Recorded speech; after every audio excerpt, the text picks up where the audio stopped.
Hi everyone, welcome back to the session. This is Sakshi Mishra. Today we are about to see the cell cycle regulation. Okay, so it's again very most important topic for all the competitive examination because it has a lot of genes, proteins, and different type of checkpoints and transition phases and different type of regulators. So still we have a lots of confusion regarding this topic.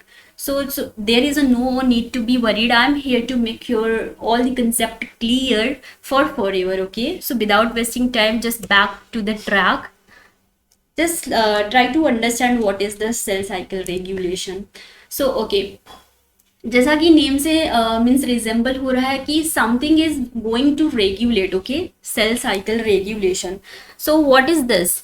Cell cycle regulation is the process by which cells control their growth and the division. एक cell cycle की process क्या है कि एक regulation होती है, ठीक है, या कह सकते हैं एक रेगुलेशन ये प्रोसेस होती है जो कि ग्रोथ और डिवीजन के सेल को कंट्रोल करती है.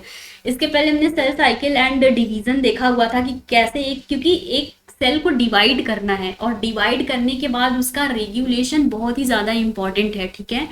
क्योंकि क्यों इतना ज़्यादा इम्पॉर्टेंट है, क्यों हम इतना इम्पॉर्टेंस देते हैं सेल साइकिल के डिफरेंट फेजेस को, रेगुलेशन को? क्योंकि सेल जो है ना वो एक मेटाबॉलिकली कह सकते हैं एक मेटाबॉलिक हब है, ठीक है. वहाँ पे सारा का सारा मेटाबॉलिज्म परफॉर्म होता है, ठीक है, सेल के अंदर.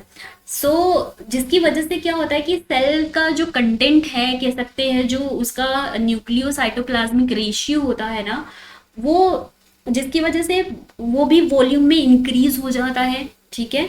और जब सेल का वॉल्यूम इंक्रीज होता है तो उसका जो रेशियो बनता है ना उसमें न्यूक्लियोसाइटोप्लाज्मिक रेशियो वो डिस्टर्ब होने लग जाता है. तो इस डिस्टर्बेंस को प्रिवेंट करने के लिए, बचाने के लिए एक सेल को डिवाइड करना पड़ता है, ठीक है. और वो या तो डॉटर सेल में डिवाइड करता है जो कि माइटोसिस के थ्रू, जिसमें क्रोमोसोम नंबर सेम होंगे, और मियोसिस के थ्रू अगर करता है तो जिसमें पेरेंट्स का हाफ क्रोमोसोम नंबर उसके डॉटर सेल्स में या प्रोजीनी में जाते हैं. ये तो बेसिक था. तो now just back to the track for our today's topic. It's essential for maintaining the proper size, function and the health of cells and tissues. Regulation in the sense ये इसलिए important है क्योंकि ये proper size, function and health को maintain करता है किसी भी tissue का. Okay. Cell cycle regulation involves a complex network of protein that acts as a sensors, switches and the timers to the coordinate to different phases of the cell cycle. जो cell cycle regulation है ना, ये बहुत सारा complexes of network को involve करके रखता है. जैसे कि कोई प्रोटीन्स होते हैं, और बेसिकली वो प्रोटीन्स ही होते हैं सारे के सारे जो कि एक्ट करते हैं कुछ सेंसर के थ्रू, एक्ट करते हैं एज अ सेंसर्स. मीन्स अगर something error means something wrong होने वाला है या एरर सेल में दिखता है, फॉल्टी सेल्स आ जाते हैं, वो प्रोटीन्स उसको सेंस कर लेते हैं और रेगुलेशन में के प्रोसेस में उसको रेगुलेट कर देते हैं. अगर वो फॉल्टी सेल्स है तो उसको डेथ करा देंगे, अगर मीन्स अगर हेल्दी सेल्स है तो उसको आगे मूव करा देंगे, आगे शिफ्ट करा देंगे, ठीक है. स्विच होते हैं, ठीक है, प्रोटीन को कब उसको प्रोटीन को एक्टिवेट होना है, कब इनएक्टिवेट होना है, जब उसके अकॉर्डिंग वो अपना फंक्शन परफॉर्म करते हैं. और टाइमर्स एक हर एक सेपरेट या एक रेस्पेक्टिव टाइम पे ये सारी की सारी प्रोसेस परफॉर्म होती है, ठीक है. और डिफरेंट फेजेस के थ्रू और सेल साइकिल के अंदर, ठीक है. Some of the most important proteins involved in the cell cycle regulation are cyclins and cyclin dependent kinases, CDK. तो हम सेल साइकिल रेगुलेशन में ना एक डायलॉग है ना कि नाम तो सुना ही होगा, ठीक है. ऐसे साइक्लिन और सीडीके का नाम तो सुना ही होगा अगर सेल साइकिल रेगुलेशन के बारे में या सेल साइकिल के बारे में थोड़ा सा भी आपको पता है. अगर नहीं सुना है तो yes, don't be worried, you are going to know all the things about the cell cycle regulation here, ठीक है. आप समझ जाओगे, सुन जाओगे इनके प्रोटीन्स के बारे में. तो एक ओके, और उसके साथ साथ एनाफेज प्रोमोटिंग कॉम्प्लेक्सेस, साइक्लोसोम जिसको बोलते हैं. तो यहाँ पे हम बेसिकली रेगुलेशन देखने वाले हैं. रेगुलेशन के लेक्चर में साइक्लिन, सीडी के, एक एपीसी का रोल जिसको कि साइक्लोसोम भी बोला जा रहा है, ठीक है. और एक चीज और एमपीएफ. क्या चीज है ये सारे के सारे, ये भारी भरकम नेम, सब कुछ क्लियर हो जाएगा. Okay, just you need to do one thing. Just keep your beautiful eyes on the slide and use your ear for listening me very carefully. Okay, see, cyclins are the proteins. अब क्या है cyclins? ये एक proteins हैं that bind to and activate the CDK.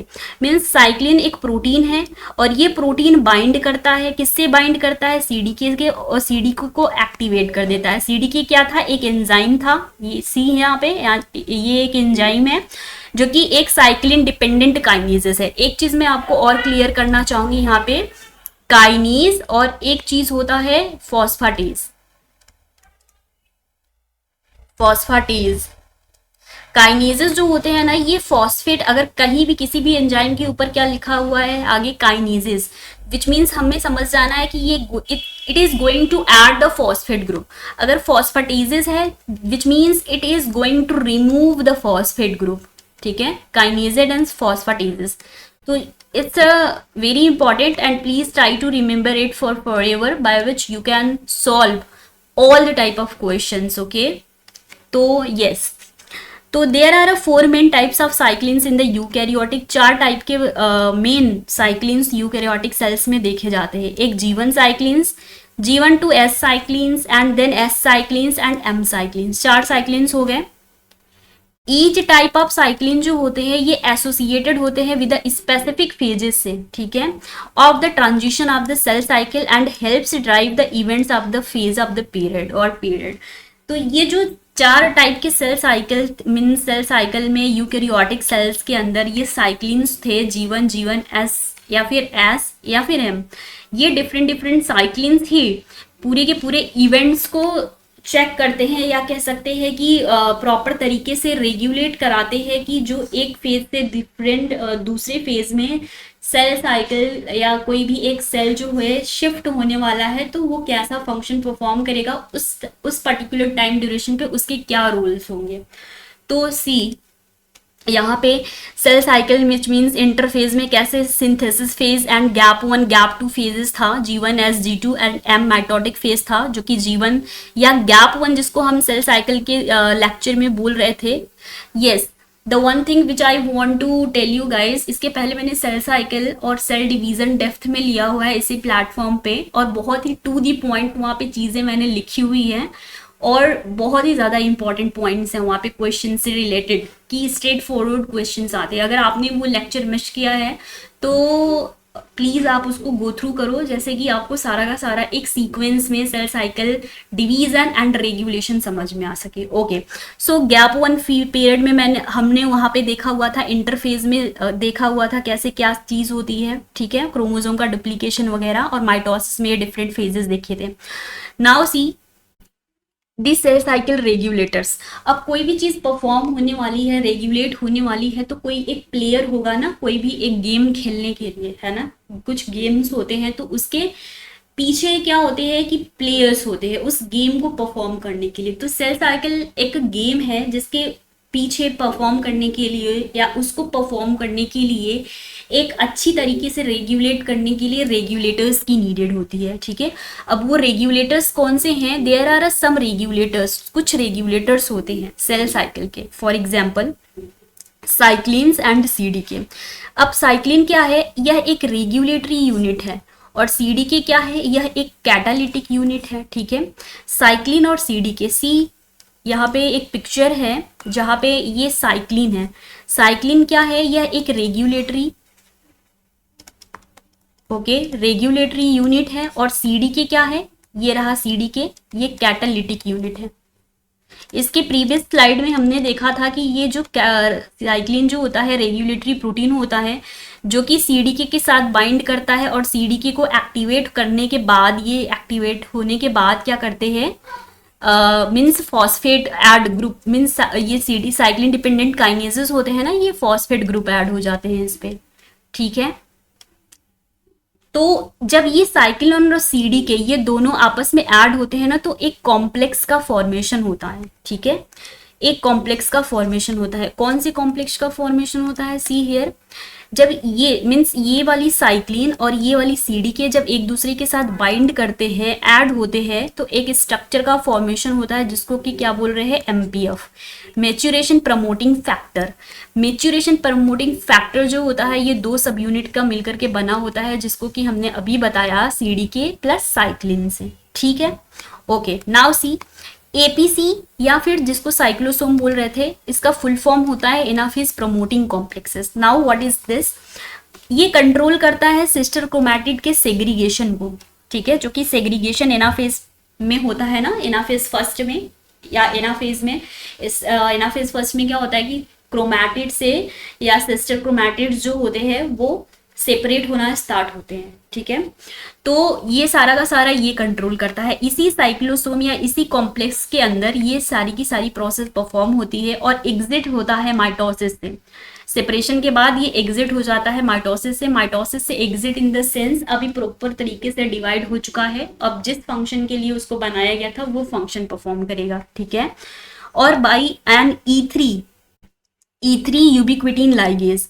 अब E3 यूबिक्विटिन ligase क्या है? Okay, now I am going to tell you the what is the ubiquitin system. एक यूबिक्विटिन जो होता है ना, ये एक प्रोटियाजोमल डिग्रेडेशन पाथवे होता है। ओके, ये इसमें क्या होता है कि फॉर एग्जाम्पल मैं अगर यहाँ पे समझाना चाहूँ कि ये एक प्रोटीन है, ठीक है, कोई भी एक प्रोटीन है, तो इस पे अगर एक ये ग्रुप जुटा ना, यूबिक्विटिन वाला ग्रुप जुटा, यूबिक्विटिन ग्रुप जुट गया, ऐड हो गया। ठीक है, नाउ सी यहाँ पे क्या हुआ, यूबिक्विटिन के ग्रुप्स ऐड हो गए, तो which means now it is going to this protein is going for the degradation. एक कॉम्प्लेक्स का फॉर्मेशन होगा यहाँ पर।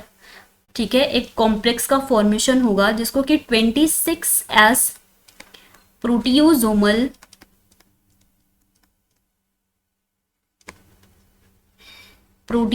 कॉम्प्लेक्स बोल देते हैं, है ना। तो अब ये प्रोटीन जो है ए का, ये इस कॉम्प्लेक्स के अंदर आएगा और इस कॉम्प्लेक्स के बाहर निकलने का मतलब कि अब ये इसका डिग्रेडेशन हो चुका होगा। और इसका डिग्रेडेशन हुआ क्यों? यस, फॉर श्योर इसकी कोई इम्पोर्टेंस नहीं थी एट दैट पर्टिकुलर टाइम, या फिर इसके अंदर कोई भी ये ऐसा प्रोटीन था जिसके अंदर एरर था, जिसके अंदर मिसफोल्डिंग थी। ठीक है, जिसने अमाइनो एसिड के सीक्वेंस अच्छी तरीके से नहीं प्रॉपरली कैरी करके रखा हुआ था, इसीलिए इसकी जरूरत नहीं थी, तो इसको क्या किया गया, इसको डिग्रेड कर दिया गया। तो एपीसी के अंदर यही चीज परफॉर्म होती है। और ये जो यूबिक्विटिन का टैग ये जो हुआ ना, ये इसमें लिखा हुआ है ना E3, तो E3 एक चीज होती है, यहाँ पे 3 एंजाइम्स होते हैं, है ना। कौन कौन से? एक E1, E2 एंड E3। ये इसमें से E1 जो होता है ये एक्टिवेशन के लिए जाना जाता है। ठीक है, यूबिक्विटिन को एक्टिवेट करने के लिए। E2 जो है ये ट्रांसफॉर्मेशन के लिए जाना जाता है, एंड E3 जो होता है ये लाइगेशन के लिए जाना जाता है। विच मीन्स ये जो प्रोटीन का डिग्रेडेशन हुआ ना, तो यहाँ पर क्या हुआ, इस प्रोटीन के ऊपर E3 के ग्रुप जुटे यूबिक्विटिन, और इससे इस प्रोटीन को क्या हुआ, E3 एंजाइम ने इसको लाइगेट कर दिया या डिस्ट्रॉय कर दिया। तो ये बेसिक था अबाउट द प्रोटियोसोमल डिग्रेडेशन, जिसको नहीं पता है। तो यहाँ पे G1S G2M के डिफरेंट फेजेस थे, और यहाँ पे APF का कैसे कॉम्प्लेक्सेस बना, और यहाँ पे MPF का complexes. Now see in the next, what is the cell cycle checkpoints. ठीक है, check points involve the various proteins. Checkpoints name से ही रिजेंबल हो रहा है कि सेल साइकिल में चेकिंग होना है। ठीक है, क्योंकि हमें सेल साइकिल की प्रोसेस को या फेजेस को कैरी ऑन कराना है। हम पूरा का पूरा सेल डिवाइड कराने जा रहे हैं। ठीक है, हम एक उसका डुप्लीकेट कह सकते हैं, कॉपी बनाने जा रहे हैं। तो अगर कोई भी फॉल्टी या एरर सेल होंगे तो वही दोबारा से बन जाएंगे। उस प्रोसेस को रोकने के लिए हमें हर एक पर्टिकुलर फेजेस पे एक चेकिंग गार्ड रखना पड़ता है ना। जैसे कि हम अपने घर के बाहर एक गार्ड रखते हैं कि वो प्रॉपर तरीके से कोई भी अगर कह सकते हैं तो फॉरेन पर्सन आता है या स्ट्रेंजर आता है, उसकी प्रॉपर तरीके से चेकिंग करता है, उसका इंटरव्यू लेता है एंड देन उसको क्या करता है, हमको कॉल करके पूछता है एंट्री के लिए, या वो एंट्री देता है घर के अंदर। तो सिमिलरली एक सेल साइकिल का चेक पॉइंट भी बहुत ही स्ट्रिक्टली गार्ड होता है। ये चेक पॉइंट्स इज नथिंग, ये प्रोटीन होते हैं बेसिकली सेल साइकिल के केस में। ये पूरी तरीके से फेजेस को या सेल्स को प्रॉपरली चेक करते हैं, और अगर कोई भी एरर, कोई भी फॉल्ट, डैमेज नहीं होता है, कोई भी डीएनए में डैमेज नहीं होता, कोई भी रेप्लिकेशन में डैमेज नहीं होता, तो ये सेल को अलाउ करते हैं कि हाँ तुम अब इस फेज से, मीन्स इस फेज में, जब जिस करंट फेज में हो आप शिफ्ट कर सकते हो दूसरे फेज में। तो see check points involve the various protein, और ये जो चेक पॉइंट्स होते हैं ये इट्स नथिंग, ये प्रोटीन्स ही होते हैं जो कि एक्ट करते हैं एज अ सेंसर। वो सेंस कर लेते हैं कोई भी एरर होता है तो। ट्रांसड्यूसर्स एंड द इफेक्टर्स, ठीक है, to the relay signals and execute responses.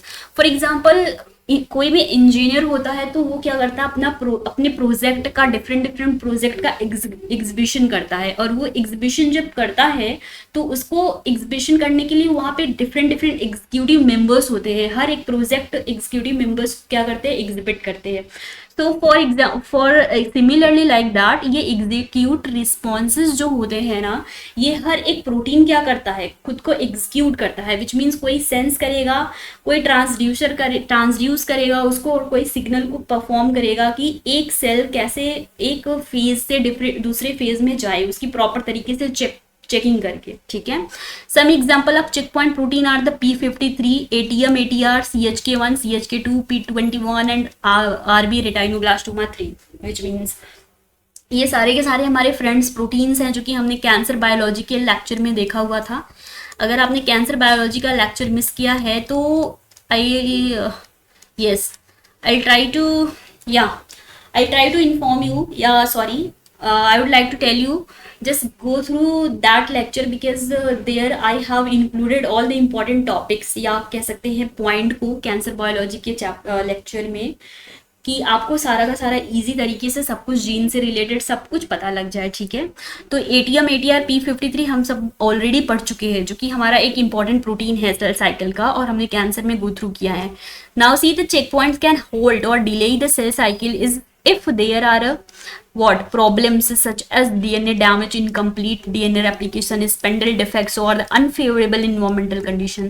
Check point क्या करते हैं, होल्ड कर देते हैं। अगर कोई भी प्रॉब्लम क्रिएट हो जाती है, सीन क्रिएट हो जाता है, लाइक अगर डीएनए का रेप्लिकेशन इनकम्प्लीट तरीके से हुआ, डीएनए में डैमेज हुआ, स्पेंडल का डिफेक्ट हुआ, विच मीन्स स्पेंडल जो था, स्पेंडल फाइबर, उनमें क्रोमोसोम जो अटैच होते हैं, अगर वही अच्छी तरीके से नहीं प्रॉपर डेवलप हो करके उनकी ग्रोथ हो पाएगी तो वो क्रोमोसोम को क्या अटैच करेंगे, ठीक है।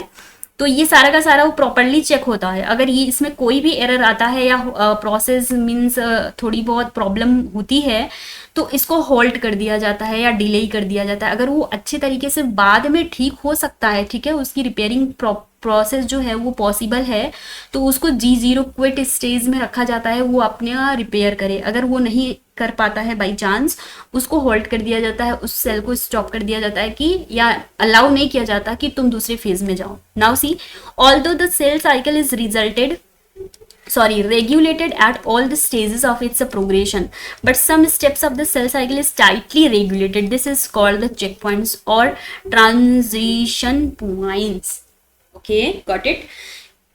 Although सारे के सारे सेल साइकिल के जो फेजेस है ना, सभी में चेक पॉइंट्स रेगुलेशन चलता है, प्रोग्रेस पे रहते हैं, बट कुछ स्टेजेस ऐसे स्टेप्स होते हैं सेल साइकिल के ना कि वहाँ पे रेस्ट्रिक्टली तरीके से या टाइटली रेगुलेशन होता है। वहाँ पे गार्ड्स जो होते हैं हमारे प्रोटीन्स, वो बहुत ही कह सकते हैं टाइटली रेगुलेट करते हैं उस फेज को, कि कोई भी उनसे बच के एरर वाली या फॉल्टी सेल्स अंदर नहीं जा सकती, ठीक है, उस फेज के अंदर।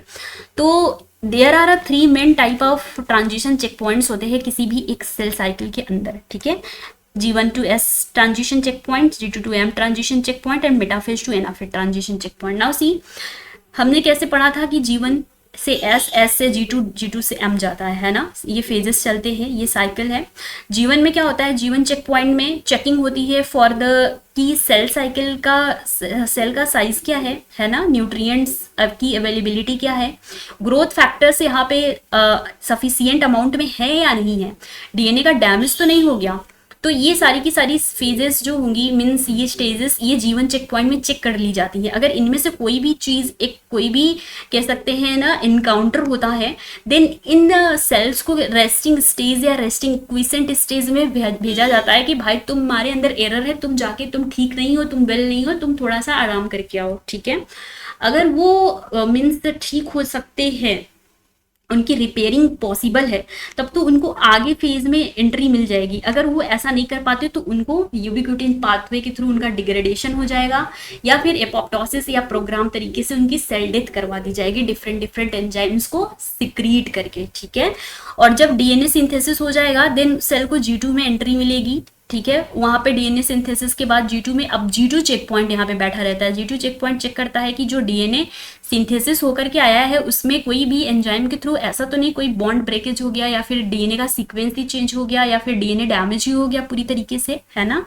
अगर ऐसा होता है तो उसको रिपेयरिंग के लिए भेजा जाता है। अगर रिपेयरिंग हो गया तब उसको आगे के स्टेज में भेज दिया जाता है, नहीं तो उसको फिर से रेस्टिंग स्टेज में भेज दिया जाता है, सेंड किया जाता है। फिर G2 फेज से शिफ्ट होता है M फेज में। M फेज में क्या होता है, प्रॉपर चेकिंग होती है, स्पेंडल असेंबली, मीन्स ये जो स्पेंडल फाइबर थे प्रॉपर तरीके से अटैच्ड हुए हैं कि नहीं, ठीक है। क्रोमोसोम का अटैचमेंट स्पेंडल से अच्छी तरीके से हुआ है कि नहीं यहाँ पे।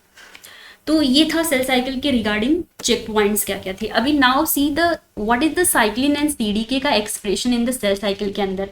डिफरेंट जो सेल साइकिल के फेजेस डिफरेंट होते हैं ना, वहाँ पे साइक्लिन एंड सीडीके, क्योंकि हम साइक्लिन सीडीके और एपीसी और एमपीएफ ही रेगुलेशन में पढ़ते हैं, तो साइक्लिन एंड सीडीके हमारा बहुत ही ज़्यादा इम्पॉर्टेंट है ना, वो डायलॉग वो इसलिए ही ये बहुत ही ज़्यादा इम्पॉर्टेंट है। अगर कोई पूछे कि जीवन फेज की सेल साइकिल का साइक्लिन एंड सीडीके क्या होगा, then what will you tell them. Yes, CDK बताओगे आप 4 6 एंड साइक्लिन बताओगे D, ठीक है। ये होता ही होता है, यही होता है उसका। G1 to S ट्रांजिशन जब होता है, या फेज का सेल साइकिल का CDK cyclin, CDK 2 and cyclin E है, ओके। और इसका फंक्शन क्या होता है कि ये एंट्री दिलाता है सेल को एस फेज के अंदर, और एस का सीडीके है 2 और साइक्लिन है ए, ये भी एंट्री दिलाता है एस फेज के अंदर। और एस टू G2 फेज का ट्रांजिशन या सेल साइकिल के फेज का सीडीके है 1 एंड साइक्लिन है 8, ये भी एंट्री दिलाता है माइटोसिस में। G2 टू M ट्रांजिशन का साइक्लिन है B एंड सीडीके है 1, ये माइटोसिस से एंट्री दिलाता है। सिमिलरली चीज यहाँ पे लिखी हुई है कि G1 से S C यहाँ पे, यस, G1 का cyclin CDK cyclin D CDK 4 6, ठीक है। जब G1 से S में ट्रांजिशन हुआ तो cyclin E and CDK 2, S का cyclin CDK cyclin A and CDK 2, और G2 का क्या है, cyclin and CDK cyclin A and CDK 1, okay. M का क्या है, साइक्लिन B एंड सीडीके 1, ठीक है। यहाँ पे C इस ग्राफ में देखो आप कि G1 फेज में C यहाँ पे कंसंट्रेशन साइक्लिन D का सबसे ज्यादा G1 फेज में है ना, साइक्लिन D का कॉन्सेंट्रेशन सबसे ज्यादा, ठीक है। जब G1 से फेज से S में शिफ्टिंग हुई C, साइक्लिन E का कॉन्सेंट्रेशन सबसे ज्यादा, ठीक है, साइक्लिन E का कॉन्सेंट्रेशन ज्यादा। जब S फेज से एंट्री G2 फेज में हुई C, यहाँ पे साइक्लिन A का कॉन्सेंट्रेशन है ना, साइक्लिन A का कॉन्सेंट्रेशन। एंड माइटोसिस, जब फाइनली माइटोसिस में एंट्री हुई तो now see the cyclin B का कॉन्सेंट्रेशन बढ़ रहा है, ठीक है, और बाकी का कंसंट्रेशन क्या हो रहा है, डिक्रीज हो रहा है। साइक्लिन B का कॉन्सेंट्रेशन सबसे ज्यादा और बाकी का माइटोसिस में पहुंचते पहुंचते कॉन्सेंट्रेशन सबसे कम, और साइक्लिन B का कॉन्सेंट्रेशन ज्यादा। तो ये एक ग्राफ था जिसमें साइक्लिन के एक्सप्रेशन को शो किया गया है। नाउ सी इसको लर्न कैसे रख सकते हैं, यहाँ पे मैंने ट्रिक रखा हुआ है क्योंकि ये बहुत ही ज़्यादा इंपॉर्टेंट साइक्लिन सीडीके है। इससे स्ट्रेट फॉरवर्ड क्वेश्चंस आते हैं हर एक रेस्पेक्टिव एग्जामिनेशन में लाइफ साइंस के। तो ये फेजेस रहे, G1 सीडीके था 4 6 और साइक्लिन था D, ठीक है। G1 S ये हमने पढ़ के रखा हुआ है, ये लास्ट पिछली वाली स्लाइड में, इस स्लाइड में। तो ठीक है, हर एक नंबर हम अपने फ्रेंड्स का नंबर लर्न रखते हैं, रिमेंबर रखते हैं, अपनी फैमिली का, ठीक है, रिलेटिव्स का। तो यहाँ पे भी बहुत ही ज़्यादा इंपॉर्टेंट एक नंबर है जो कि मैंने यहाँ पे राइट करके रखा हुआ है, 4 6 2 2 1 1। ये तो लर्न ही रख सकते हैं ना, 4 6 2 2 1 1, ठीक है। और ये फेज G1 से G1 से G1 to S, then S, and then S to G2, then G2 to M। और क्या था cyclin? D, E, A and B। तो D for the English actresses are beautiful, ठीक है, ये एक कोड है, ठीक है, इसको हम लर्न रख सकते हैं कि इंग्लिश एक्ट्रेसेस आर ब्यूटिफुल, तो जिसकी वजह से हमें थोड़ा लॉन्गर टाइम के लिए लर्न हो जाएगा साइक्लिन और सीडी के। नाउ सी हियर, यहाँ पे मैंने ऑलरेडी डिस्कस किया हुआ है या बताया हुआ है आपको कि सीडी के साइक्लिन एक कॉम्प्लेक्स बनाते हैं, जो कि सीडी के एक कैटालिटिक एंड साइक्लिन एक रेगुलेटरी सब यूनिट होता है, दोनों बाइंड कर जाते हैं तो एक एमपीएफ या मैच्योरेशन प्रमोटिंग कॉम्प्लेक्सेस बनाते हैं। Now see the transition time, जैसे हमारा एक ट्रांजिशन टाइम होता है ना कि आफ्टर लंच, ठीक है, आफ्टर ब्रेकफास्ट हम लंच करने का एक टाइम होता है, फिर हमें क्लीन करने का घर को टाइम होता है एक प्रॉपर, फिर हमारा एक हमने टाइम फिक्स करके रखा है, इस टाइम ड्यूरेशन में हम क्या करेंगे, रीड करेंगे, स्टडी करेंगे या होमवर्क करेंगे, इस टाइम पे हम राइट करेंगे, इस टाइम पे हम डिनर लेंगे। तो सिमिलरली एक सेल जो है ना, उसने भी क्या किया है, अपने आप को खुद को क्या किया है कि उसने भी एक टाइम कह सकते हैं पर्टिकुलर टाइम रखा हुआ है, जिसको कि ट्रांजिशन टाइम बोलते हैं। एक जगह से एक टाइम से दूसरे टाइम में एक टाइम से दूसरे टाइम में दूसरा फंक्शन परफॉर्म करना, ठीक है। फॉर एग्जाम्पल जो G1 फेज है ना, ये 11 आवर के बाद क्या करता है, 11 आवर के बाद ये इसको S फेज में जाना होता है, इतने 11 आवर में इसको पूरा का पूरा फंक्शन परफॉर्म कर लेना होता है। देन S फेज में 8 आवर तक ये साइकिल चलती है, फेज रहता है, एंड देन इसको पता है कि अब हमें इस टाइम के बाद हमें G2 में एंट्री लेनी है, जो कि 4 आवर का होता है, ठीक है। 4 आवर के बाद G2 को पता है कि अब हमें M में जाना है, M जो होता है 1 आवर का होता है। तो हर एक पर्टिकुलर टाइम के बाद ये ट्रांजिएंट करते हैं, ट्रांजिशन शो करते हैं हर एक फेजेस। तो अगर क्वेश्चंस में आते हैं कि टाइम ड्यूरेशन के या ट्रांजिशन टाइम को इंक्रीजिंग ऑर्डर में अरेंज करने के लिए, तो सबसे पहले हम G1 को शो करेंगे क्योंकि 11 आवर का होता है, देन S फेज का, फिर क्योंकि ये 8 आवर का होता है, then G2 4 hour, and then M phase जो कि 1 घंटे का होता है। तो ये इंक्रीजिंग ऑर्डर सीक्वेंस है टाइम ड्यूरेशन के या ट्रांजिशन टाइम के, ओके। तो हम इनको 1 बाय 1 देखने वाले हैं, ये ट्रांजिशन, क्योंकि यही तो है regulation.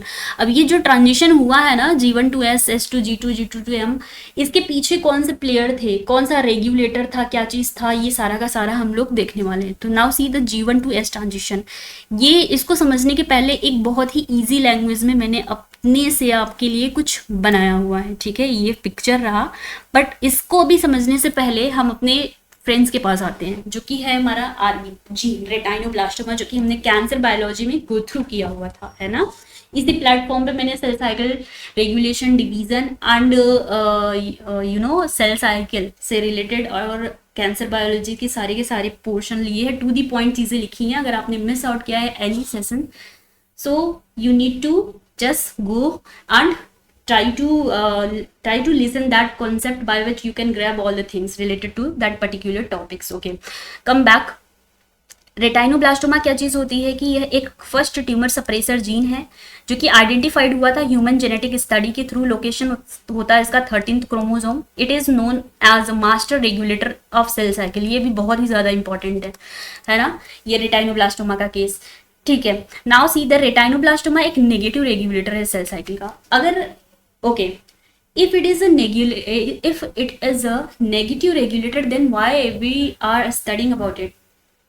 Yes, do you have any answer? Okay, I am going to tell you। अगर हम इसलिए इसको नेगेटिव रेगुलेटर बोल रहे हैं रेटाइनोब्लास्टोमा को सेल साइकिल का, क्योंकि अगर ये फॉस्फोराइलेट होता है ना, it is going to be inactive. क्यों? क्योंकि मोस्टली केसेस में क्या होता है, नॉट ऑल, क्योंकि exception is always there in the science. तो मोस्टली क्या होता है कि अगर कोई भी चीज़ फॉस्फोराइलेटेड, कोई भी प्रोटीन जीन फॉस्फोराइलेट होती है, तो वो मैक्सिमम केसेस में वो एक्टिवेट होती है। बट ये जब फॉस्फोराइलेट हो रहा है रेटाइनोब्लास्टोमा, इसको एक्टिवेट होना चाहिए, instead of that it is going to be inactivate. So that is why we will call it it's a negative regulator of cell cycle, okay. अगर इफ ये अनफॉस्फोराइलेटेड होता है, या फिर कह सकते हैं कि डीफॉस्फोराइलेटेड होता है, it is going to be active, okay, ये एक्टिव होने जा रहा है। तो सी, इसका एक फ्रेंड है रेटाइनोब्लास्टोमा का, ये इसका आरबी का एक बहुत ही अच्छी तरीके वाला फ्रेंड है, बेस्ट फ्रेंड है E2F। E2F का क्या रोल है, ये एक ट्रांसक्रिप्शन फैक्टर होता है साइक्लिन्स के लिए। साइक्लिन जो कि हमने पढ़ा था एक प्रोटीन है ना, साइक्लिन जो कि एक रेगुलेटरी प्रोटीन है basically. When the retinoblastoma phosphorylate E2F free, जब रेटाइनोब्लास्टोमा क्या होता है कि फॉस्फोराइलेट होता है तो E2F फ्री हो जाता है और bind to the DNA normal cells division. ठीक है, अभी पिक्चर के थ्रू भी देखेंगे।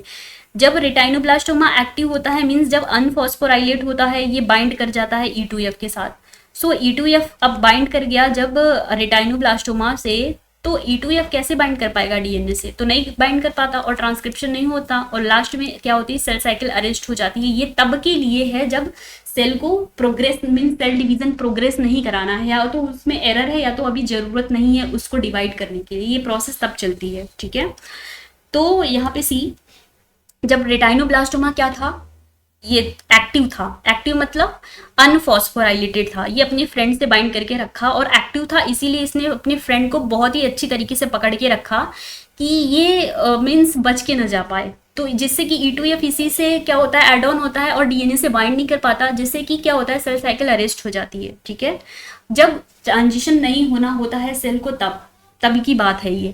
दूसरे स्टेप में क्या होता है कि जब रेटाइनोब्लास्टोमा फॉस्फोराइलेट हो जाता है which means it is going to be active, ये क्या हो गया, सॉरी इनएक्टिव, क्योंकि रेटाइनोब्लास्टोमा फॉस्फोराइलेट होता है तो ये इनएक्टिव होता है।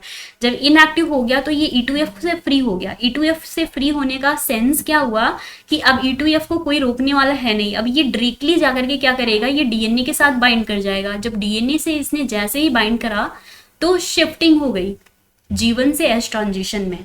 तो सी, कैसे शिफ्टिंग हुई, ऐसे ही नहीं हो गई कि कैसे जीवन से एस ट्रांजिशन में। अगर कोई भी चीज़ फॉलो अप हो रही है उसके नीचे उसके पीछे क्या है, लॉजिक है, कैसे भी कोई भी चीज़ कैरी ऑन हो रही है साइंस के केस में, ऐसे ही कोई चीज़ नहीं हो जाती है ना।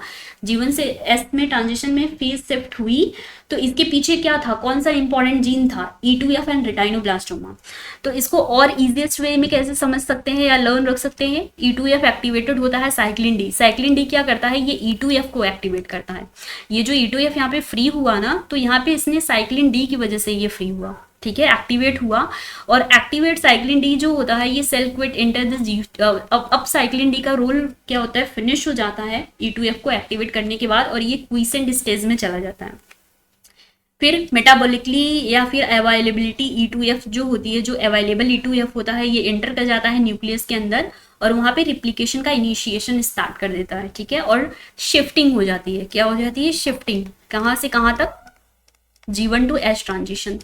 तो सी, कितना इजी था G1 to S ट्रांजिशन। ठीक है, इसके पीछे E2F एंड रेटाइनोब्लास्टोमा का हैंड था। ठीक है, इसके बारे में ये सब कुछ कहानियां मैंने लिखा हुआ है, यहाँ पे पढ़ सकते हो आप। ड्यूरिंग दिस आपको अच्छे से समझ में आने वाला है। आप ड्यूरिंग दिस ट्रांजिशन जीवन cyclin D CDK4/6 dimer phosphorylate retinoblastoma releasing transcription factor E2F which then drives the transcription from G1 to S phase. Okay, the G1S transition is highly regulated by the transcription factor P53. P53 एक क्या है, tumour suppressor. ठीक है, gene है in order to, जो कि है एक बेसिकली ट्यूमर सप्रेसर जीन नहीं है, ये प्रोटो ऑन्को जीन है या ऑन्को जीन। अगर इनमें कोई भी, ये P53 और रेटाइनोब्लास्टोमा, ये रेटाइनोब्लास्टोमा क्या है, ये TSG है, ट्यूमर सप्रेसर जीन है। ओके, और ये क्या है, ये प्रोटो ऑन्को जीन है। अगर इनमें कोई भी म्यूटेशन होता है ना, तो ये प्रोटो ऑन्को जीन या P53 क्या होता है, चेंज हो जाता है किसमें, ऑन्को जीन में, जो कि है एक कैंसरस जीन। ठीक है, तो अगर नॉर्मल है तब तो सब कुछ ओके है। तो ये हॉल्ट कर देता है सेल साइकिल को when the DNA is damage. जब DNA की डैमेजिंग होती है या फिर एरर होता है ना, ये सारा का सारा क्या करता है, सेल साइकिल को ब्लॉक कर देता है या हॉल्ट रोक देता है कि प्रोसेस जो हो वो फिर से carry on means carry on न रह पाए, नहीं तो वापस से वही कॉपी बन जाएंगे एरर वाले। तो it is a point of no return beyond which, ये पॉइंट है नो रिटर्न का G1 to S ट्रांजिशन, क्योंकि हमें पता है G1 से S, S से G2, G2 to M, ये क्या है, ये सीक्वेंस है। अगर G1 से S में अगर सेल ट्रांजिशन हो गया, शिफ्टिंग हो गई, तो ये कोई भी चांस नहीं होता कि यहाँ पे बैकवर्ड आए वो, क्योंकि वहाँ पर क्या होता है कि ऐसा रिस्ट्रिक्शन पॉइंट होता है ना। ठीक है, वहाँ पे ऐसी चेकिंग चलती है, क्योंकि अगर S में आया तो उस सेल को पता है, या चेक पॉइंटर जो होते हैं उनको पता है कि अभी जो सेल आया है या जहाँ से वो आया है शिफ्ट करके, उसकी प्रॉपर चेकिंग हुई थी G1 फेज में। इसकी वजह से ये अब दोबारा से रिटर्न नहीं हो सकता। तो वही लिखा हुआ है कि इसको start and its multicellular eukaryotes, it is the term the restriction point, इसको रेस्ट्रिक्शन पॉइंट के नेम से भी जाना जाता है। Now see, if a cell pass through the G1S transition, the cell will continue through the cell cycle regardless of incoming mitogenic factors due to the positive feedback loop of the G1S transition. Positive feedback loops include G1 cyclins and the accumulation of E2F. तो ये सारा का सारा जो है ना माइटोजेनिक factor की वजह से हुआ है। माइटोजेनिक फैक्टर्स मीन्स जिसके पास डिवीजन की कैपेबिलिटी हो, ठीक है, ट्रांजिशन करा पाए। अगर कोई भी एरर होता है तो सेल को नहीं एंट्री मिलेगी आगे, अगर एरर नहीं होता है तब सेल की एंट्री मिलेगी, और अगर एरर है तो वो बैकवर्ड भी नहीं जा सकता, वही दोबारा से वही कॉपी बनाने वाला है एरर वाला। तो इसीलिए प्रॉपर तरीके से चेकिंग चल जाती है G1 फेज में ही। I hope it has been clear to you the G1 to S transition. Okay, now see about what is the G2 to M transition. ठीक है, it's a very interesting and very easy. Okay, see, पहले हम क्या करते हैं, one by one देखते हैं। When the cell is transient from G2 to M, there is a degradation start of the nuclear membrane and centriole separation. It's again very important point कि centriole का separation and nuclear का degradation किस transition में होता है, तो वो G2 to M transition में होता है। ठीक है, G2 to M ट्रांजिशन में। Next, phosphorylation of nuclear pore protein complex and nuclear lamin protein. यहाँ पे न्यूक्लियर लैमिन प्रोटीन और न्यूक्लियर पोर प्रोटीन का फॉस्फोराइलेशन होता है, विच मीन्स एक्टिवेशन होता है। एक न्यूक्लियर लैमिन प्रोटीन है, एक लैमिन प्रोटीन होता है, एक लैमिनिन होता है। ये दोनों क्या होते हैं, रिजेंबल साउंड करते हैं, तो हमें बहुत ज़्यादा कंफ्यूजन होती है। लैमिन जैसा कि बताया मैंने अभी, यहाँ पे लिखा हुआ है, मेंशन है, न्यूक्लियर प्रोटीन होता है। एंड लैमिनिन क्या होता है, ये हेट्रोट्राइमेरिक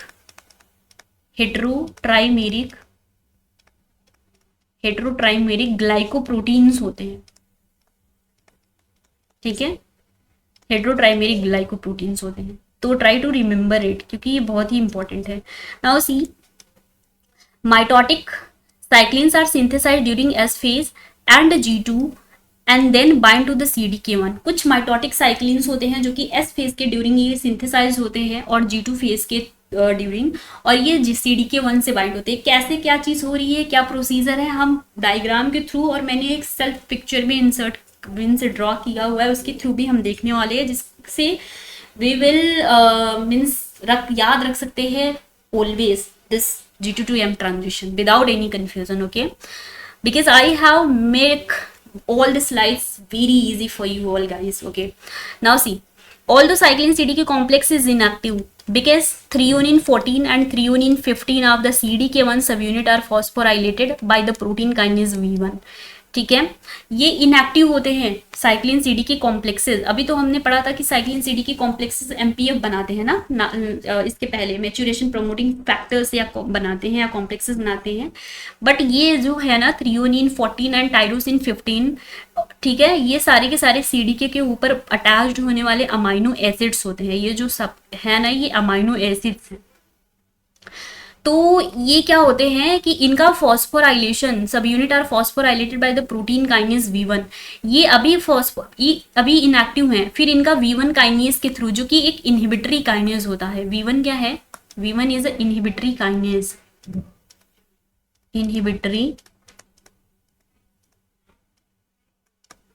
इनहिबिटरी काइनेज।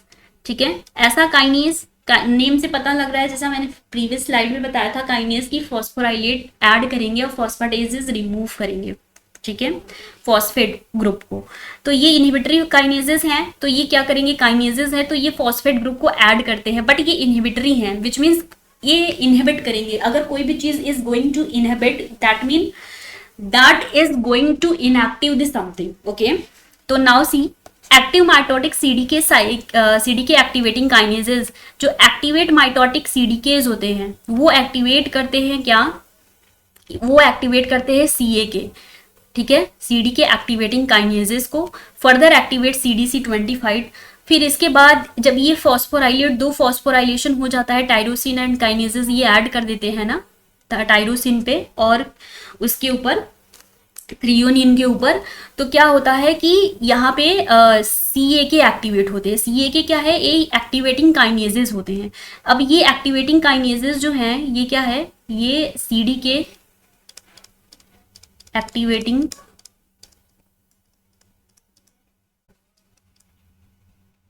काइनेजेस हैं। ये अभी इनएक्टिव ही है। ये जो सारे कॉम्प्लेक्सेस आप देख रहे हो ना, अभी ये नहीं कि ये एक्टिव हो गए, अभी दे आर इनएक्टिव। ये भी कॉम्प्लेक्स इनएक्टिव है, सिमिलरली ये भी इनएक्टिव है और ये भी इनएक्टिव है। जब CDC25 जब कैक एक्टिवेट करता है CD की C25, अब C यहाँ पे पहले CD की एक्टिवेटिंग काइनेजेस है ना, काइनेजेस विच मीन्स ये अगेन एक फॉस्फेट ग्रुप ऐड करेगा, बट अब जिस फॉस्फेट ग्रुप पे मीन्स अब कहाँ पे फॉस्फेट ग्रुप ऐड करेगा, अब ये थ्रियोनिन 161 के ऊपर फॉस्फेट ग्रुप को ऐड करेगा। अब 3 जगह पे फॉस्फेट ग्रुप ऐड हो गए, एक बार 14 पे ऐड हुए थ्रियोनिन के, टाइरोसिन के, ठीक है, थ्रियोनिन 14 पे ऐड हुए, टाइरोसिन 15 पे। ये सभी के सभी अमाइनो एसिड के सिंगल लेटर कोड लिखे हुए हैं। I hope it has been clear to you because we study from our school, okay, about the amino acids. तो ये सिंगल लेटर कोड्स हमें बहुत अच्छी तरीके से पता होगा। अगर नहीं पता होगा तो I will try my best कि मैं एक वीडियो लेक्चर इस पे अपलोड करूँ। ओके, नाउ सी यहाँ पे क्या हुआ कि अब 3 के तीनों अमाइनो एसिड पे क्या हुए, मीन्स 14, 15 एंड 161 पे फॉस्फेट ग्रुप अटैच्ड हो गए। अब सैक जो था CD के एक्टिवेटिंग काइनेजेस, इसने CDC25 को एक्टिवेट किया। जब CDC25 ने फर्दर क्या किया, एक फॉस्फेट ग्रुप मीन्स इसने क्या हुआ, डीफॉस्फोराइलेट या 2 फॉस्फेट ग्रुप को हटा दिया, ठीक है। इसने इनहिबिटरी, ये 2 इनहिबिटरी फॉस्फेटेजेस थे ना, इनको हटा दिया। हटाने के बाद क्या किया इसने, केवल और केवल एक फॉस्फेट रखा, वो भी T161 के ऊपर। और जब ये चीज रखा इसने ना CDC25, तो अब ये CD के साइक्लिन क्या हुए, एक्टिवेट हो गए। और एक्टिवेट होने के बाद क्या हुआ, G2M ट्रांजिशन हो गया। नाउ सी G2M ट्रांजिशन के लिए यहाँ पे CD के cyclin with amino acid threonine 14, 15, tyrosine means tyrosine, threonine 14, 15 and 161 यहाँ पे इंपॉर्टेंट रोल प्ले करते हैं। तो CDC25 removes inhibitory phosphatases from tyrosine 14, sorry threonine 14 and tyrosine 15 and activate the cyclin and CD K complex को activate कर दिया। Finally कैक्स जो थे CD के एक्टिवेटिंग काइनेजेस फॉस्फोराइलेट हो जाते हैं and activating site in the CDKs of the threonine 161 पे फॉस्फेट ग्रुप ऐड कर देते हैं और G2M ट्रांजिशन हो जाता है। सी यहाँ पे कैसे V1 काइनेज ने क्या किया, इनहिबिटरी काइनेजेस को ऐड किया और फॉस्फेटेजेस ऐड किया और इनएक्टिव था। बट जब CDC25 आया तो इसने फॉस्फोराइलेट किया और क्या हुआ, CD के साइक्लिन का कॉम्प्लेक्स एक्टिव हो गया, ठीक है। ये इसमें देखने को हमें मिल रहा है। और इसको अगर हम और अच्छे से समझना चाहें तो सी यहाँ पे CDK1 एंड साइक्लिन B था, क्योंकि हम G2M ट्रांजिशन पढ़ रहे हैं ना, G2M ट्रांजिशन पढ़ रहे हैं, तो G2M ट्रांजिशन के लिए कौन सा, साइक्लिन एंड CDK इंपॉर्टेंट था, CDK1 and cyclin B important था। तो इसीलिए मैंने यहाँ पे पिक्चर जो ड्रॉ किया है, तो साइक्लिन CDK को लेकर के G2M ट्रांजिशन का लिया हुआ है, ठीक है। CDK1 एंड साइक्लिन B, यहाँ पे V1 इनहिबिटरी काइनेजेस आया और CDK1 के ऊपर एक मीन्स फॉस्फोराइलेट किया किसको, थ्रियोनिन एंड टाइरोसिन को, ठीक है, एक्टिवेट किया। और क्या किया इसने, कैक, फिर उसके बाद CD के एक्टिवेटिंग काइनेजेस एक्टिवेट हुए, जिसने क्या किया कि अब थ्रियोनिन मीन्स 14, 15, टाइरोसिन 15 एंड 161, ठीक है, yes, threonine 14, tyrosine 15 and threonine 161 तीनों को फॉस्फोराइलेट किया। तीनों जब फॉस्फोराइलेट हुए तो भी अभी कॉम्प्लेक्स जो था वो इनएक्टिव था। अभी सैक CD के एक्टिवेटिंग काइनेजेस ने इन्होंने फर्दर क्या किया, ये एक्टिवेट किया CDC25 को। वंस जब CDC25 एक्टिवेट हो जाता है, ये रिमूव कर देता है इनहिबिटरी काइनेजेस को। इनहिबिटरी काइनेजेस जो थे इस पे थे, ठीक है, T14 एंड Y15 पे। अभी इसने केवल रखा थ्रियोनिन 161 के ऊपर, ओके, इसके ऊपर रखा केवल और केवल इसके ऊपर थ्रियोनिन 161 के ऊपर फॉस्फेट रखा। अभी क्या हुआ, ये साइक्लिन और सीडी के क्या हुआ, CD K 1 and cyclin B ये एक्टिवेट हो गया और CDC25 was the responsible for the G2M transition here. Okay, तो it was all about the G2M transition. Now see यहाँ पे एक मैंने नोट डाला हुआ है, लैमिन एंड लैमिनिन, उसके बारे में हमने ऑलरेडी डिस्कस कर लिया है। स्टिल लैमिन एक न्यूक्लियर प्रोटीन होता है, लैमिनिन एक हेटेरोट्राइमेरिक ग्लाइकोप्रोटीन होता है जो कि सेल एडिशन मॉलिक्यूल है, एक कैम है, विच मीन्स सेल को एडहेयर मीन्स सेल को स्टिक करके रखने में हेल्प करता है। और ये जो लैमिन है यह एक न्यूक्लियर प्रोटीन है। सी यहाँ पे न्यूक्लियस के अंदर पाया जाने वाला एक प्रोटीन है। यहाँ पे सी जब G2M ट्रांजिशन हो रही थी तो कैसे साइक्लिन बी का सभी का कॉन्सेंट्रेशन क्या हुआ, डिक्रीज हो गया, बट साइक्लिन सी यहाँ पे साइक्लिन बी का कॉन्सेंट्रेशन कैसे कैसे इंक्रीज हो रहा है। ठीक है, तो ये था all about the G2M transition. Now I will see the next metaphase to anaphase transition. यहाँ पे मेटाफेज टू एनाफेज ट्रांजिशन में क्या होता है कि during the metaphase to anaphase transition the duplicated sister chromatid segregate. यहाँ पे डुप्लीकेशन होता है किसका, सिस्टर क्रोमैटिड का। तो ये भी क्वेश्चन से इंपॉर्टेंट है, पॉइंट इंपॉर्टेंट है कि सेग्रीगेशन डुप्लीकेटेड सिस्टर क्रोमैटिड का कहाँ होता है, तो it is here metaphase to anaphase transition to the further daughter cell. Daughter cell में क्या होता है, सेग्रीगेशन।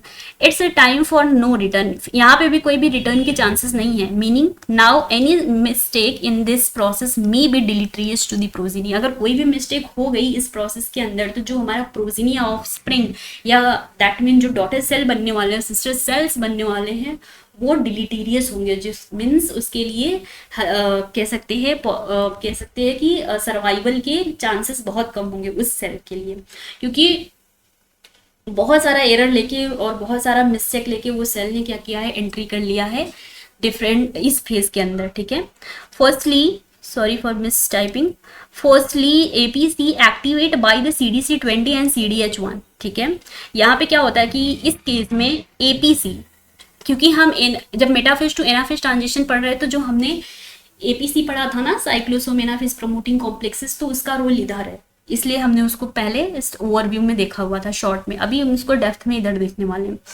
तो यहाँ पे एक्टिवेट हो जाता है कैसे, CDC20 के थ्रू CDH1 एंड एड यूबिक्विटिन, जो कि हमने डिस्कस किया, group to the cyclin B पे ऐड कर देते हैं by which cyclin B degrade. अब यूबिक्विटिन ऐड हो गया साइक्लिन बी पे। ठीक है, साइक्लिन बी पे यूबिक्विटिन ऐड हो गया तो अब साइक्लिन बी का डिग्रेडेशन होना तो बनता है। ठीक है, नाउ सी सेकेंडली CDC20 डिग्रेड। जब CDC20 डिग्रेड होता है सिक्वेरिन, ये डिग्रेड करता है सिक्वेरिन और सेपरेजेस, सॉरी सिक्योरिन और सेपरेजेस, ये दो एंजाइम्स होते हैं, है ना, ये जो कि बहुत ही ज्यादा इंपॉर्टेंट होते हैं मेटाफेज टू एनाफेज ट्रांजिशन के लिए। अभी हम इनको देखेंगे अच्छी तरीके से। और सेपरेजेस क्या है, ये फ्री करता है और एक्टिव करता है। क्या फ्री करेगा, क्रोमोसोम्स को। कैसे, अभी देखेंगे। Now they break cohesin, results metaphase to anaphase transition. और एक चीज और इंपॉर्टेंट होती है, कोहेसिन एंड कंडेंसिन। अभी ये भी you are going to clear. ठीक है, तो ये चीज हमें ध्यान रखना है, कैसे क्या चीज हो रहा है अभी देखेंगे। सी यहाँ पे एनाफेज प्रमोटिंग कॉम्प्लेक्सेस APC जो था ये इनएक्टिव था, लिखा हुआ है इनएक्टिव। यहाँ पे CDC20 आया, जो यहाँ पे मैंने लिखा हुआ है उसको डायग्राम के थ्रू देखो। CDC20 आया, यहाँ पे एक्टिव हो गया एनाफेज प्रमोटिंग कॉम्प्लेक्सेस। ये एक्टिव होने के बाद क्या हुआ, इस पे यूबिक्विटिन टैग ऐड हो गया, किसके ऊपर, CDC20 के ऊपर, सॉरी साइक्लिन बी के ऊपर। ठीक है, और इसका साइक्लिन बी का डिग्रेडेशन हो जाएगा। अब क्या होगा कि अब G2M phase means metaphase to anaphase transition हो जाएगा, जो कि कोहेसिन एंड कंडेंसिन की वजह से हुआ। कैसे हुआ, नाउ सी हियर। हमने सेल साइकिल के लेक्चर में देखा हुआ था क्रोमोसोम के बारे में। अगर आपने मिस किया है तो आप गो थ्रू करो, और स्टिल यहाँ पे बेसिक के लिए मैं समझाने की कोशिश करती हूँ। जस्ट सी हियर, ये एक सिंगल क्रोमैटिड है ना, ये एक सिंगल क्रोमैटिड है जो कि सेंट्रोमियर से अटैच्ड है। ये इसके स्पेंडल फाइबर्स हैं, ये सेंट्रोमियर है, और ये क्या है, काइनेटोकोर। ओके, ये है एक सिंगल क्रोमोसोम। ये पूरा का पूरा स्ट्रक्चर एक सिंगल क्रोमोसोम है, ओके। और इस दोनों आर्म्स को क्या बोलते हैं, सिस्टर क्रोमैटिड्स, या फिर इसी को बोलते हैं नॉन होमोलॉगस क्रोमोसोम। अगर दो पर्टिकुलर क्रोमोसोम है, मीन्स सेपरेट क्रोमोसोम्स हैं, ठीक है, दो, तो उनको वो एक दूसरे के क्या होते हैं, होमोलॉगस क्रोमोसोम बोलते हैं। और जिनको बोलते हैं नॉन सिस्टर क्रोमैटिड्स, एक दूसरे के नॉन सिस्टर क्रोमैटिड्स होते हैं बट होते हैं एक्चुअल में होमोलॉगस क्रोमोसोम, ठीक है। तो जो हमने कोहेसिन एंड कंडेंसिन पढ़ा था ना, तो कैसे होता है, देख सी यहाँ पे एस फेज का ये क्या है, क्रोमोसोम। कोहेसिन क्या होता है कि ये दोनों, कोहेसिन एंड कंडेंसिन, कोहेसिन एक प्रोटीन होता है, ये फॉस्फोराइलेट हो जाता है, ठीक है। फॉस्फोराइलेशन के बाद एक polo like kinases and aurora B kinase, aurora B एक क्या होते हैं, एंजाइम्स के थ्रू ये क्या करते हैं, हर एक क्रोमोसोम जो होता, मतलब क्रोमोसोम पूरा का पूरा फॉस्फोराइलेट हो जाता है कोहेसिन की वजह से। कोहेसिन का वर्क क्या होता है कि ये सिस्टर, ये हमारा क्या है, ये दोनों एक दूसरे के सिस्टर क्रोमैटिड्स सी तो है ना, सिस्टर क्रोमैटिड्स,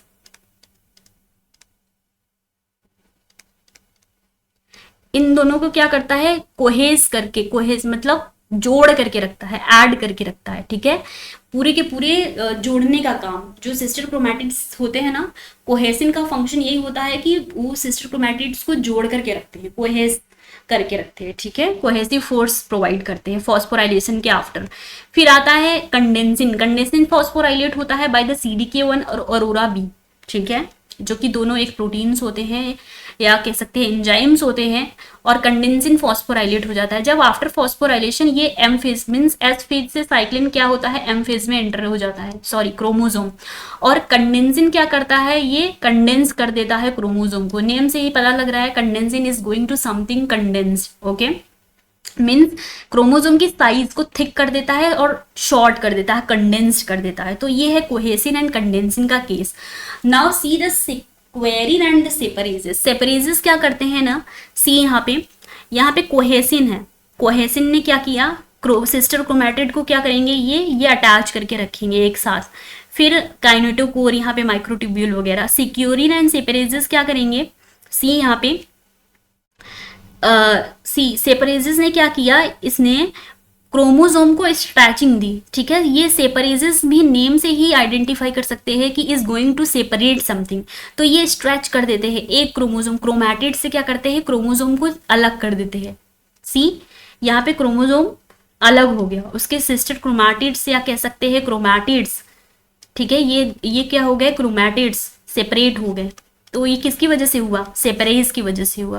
फिर क्या हुआ कि पूरा का पूरा सेपरेट हो गया, तो means anaphase, metaphase to anaphase transition हो गया मेटाफेज टू एनाफेज ट्रांजिशन। तो ये था सिक्वेरिन एंड सेपरेज के रिगार्डिंग चीजें। Now see it is an overview of cell cycle regulation, ठीक है। It's your homework, just try to recall it and use it for the revision purpose, by which you can grab all the things regarding today's topic. And yes, it's the cell cycle inhibitor, means कुछ cell cycle, अभी तो हमने cell cycle की progression के लिए important proteins देखे, check points देखे, but क्या होता है कि अगर कोई भी चीज प्रोग्रेस हो रही है तो उसको इनहिबिट, जैसे कि हम सक्सेस के जब कह सकते हैं नियर बाय रहते हैं, तो कोई हमारे रिलेटिव्स या कोई भी कह सकते हैं, फॉर एग्जांपल वो हमारे मीन्स चाहते हैं कि हम वहां तक ना पहुंचे, हमारे जो एनिमीज होते हैं ना वो हमें इनहिबिट करने की कोशिश करते हैं। या कंपटीशन का केस ले सकते हैं कि कंपटीशन इज ऑलवेज देयर, है ना, हमेशा कंपटीशन चल रहा है। तो जो सरवाइव करता है, जो विन करता है, तो वो तो विन कर जाता है, सक्सेस कर जाता है, बट कुछ होते हैं इनहिबिट हो जाते हैं, वो रोक दिए जाते हैं क्योंकि उन्होंने मार्क्स कम गेन किया है या कुछ भी। तो ऐसे सेल साइकिल के इनहिबिटर्स होते हैं, फॉर एग्जांपल विनक्रिस्टिन, है ना, विनब्लास्टिन, कोल्चिसिन एंड टेक्सोल।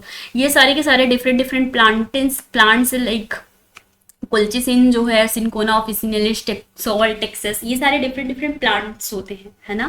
क्राइजोरैंथम, जैपेनिकम, सदाबहार वगैरह, इन सब प्लांट से ये सारे के सारे एल्किलॉइड्स निकाले जाते हैं। और ये सारे के सारे जो ड्रग्स है एल्किलॉइड्स, ये सेल साइकिल के प्रोग्रेशन को इनहिबिट कर देते हैं। तो it was all about the cell cycle regulation, okay. So I hope I have, yes, now see, यहाँ पे कुछ समथिंग हमने ह्यूमन के केस में रेटाइनोब्लास्टोमा जीन्स को बोलते हैं E2F बोलते हैं, साइक्लिन 4/6 एंड साइक्लिन 2 बोलते हैं। अगर हमने इसकी बात करी, सकेरोमाइसिस सेरिविसाई की बात करी, तो उसके रिगार्डिंग हम रेटाइनोब्लास्टोमा को V5 बोलते हैं, E2F को SBF एंड साइक्लिन 4/6 को CLN3। ये क्वेश्चन इंपॉर्टेंट है, आ भी चुका है। एंड साइक्लिन 2 को CLN1 एंड CLN2। तो okay, it was all about the cell cycle regulation. I hope I have made your concept clear regarding the cell cycle regulation. Okay, and you have you know, you have gained make sure a lot from today's topic. And yes, if you have any doubt now till now, then you have yeah, you can post your doubt in the comment section. I'll glad to answer you guys. Okay, till then stay tuned for more important topics, and that's all for now. Yes, and the most important slide is thank you for watching. Okay everyone, thank you for watching.